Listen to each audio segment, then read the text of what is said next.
Wala pa rin kuryente ang ilang lugar sa Davao Occidental dahil sa masamang panahon. Nalubog din sa baha ang ilang pambahagi ng Visayas at Mindanao. May unang balita ang kasama nating si Mariz Umali. 8 barangay sa Iloilo City ang binaha, bunsod ng malakas na ulan.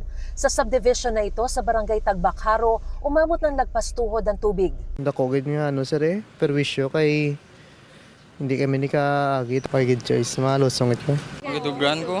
So ano desisyon niyo, sir? Noy, sa ilo na lang.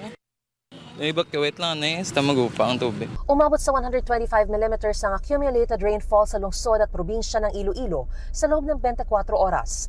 Isa naman sa tinitignan dahilan ng pagbaha ang nagpapatuloy na konstruksyon sa Buntatala Creek. Pinapadako, pinapadalom. So maybe may mga tampok or may mga inaudra pa. That's why nga hindi maka-flow dali-dali ang tubig. Inaksyonan ng Barangay Council ang problema kaya unti-unti nang humupa ang baha.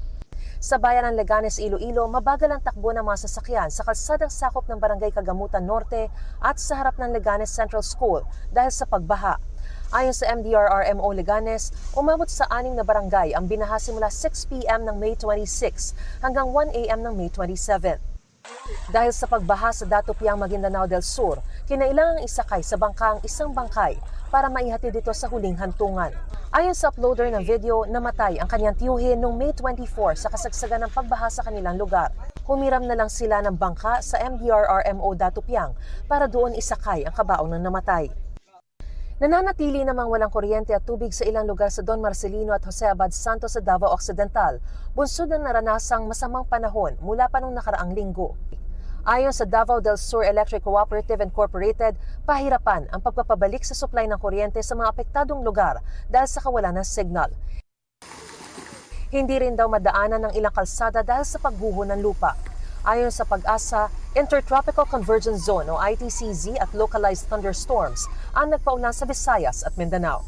Ito ang unang balita. Mariz Umali para sa GMA Integrated News.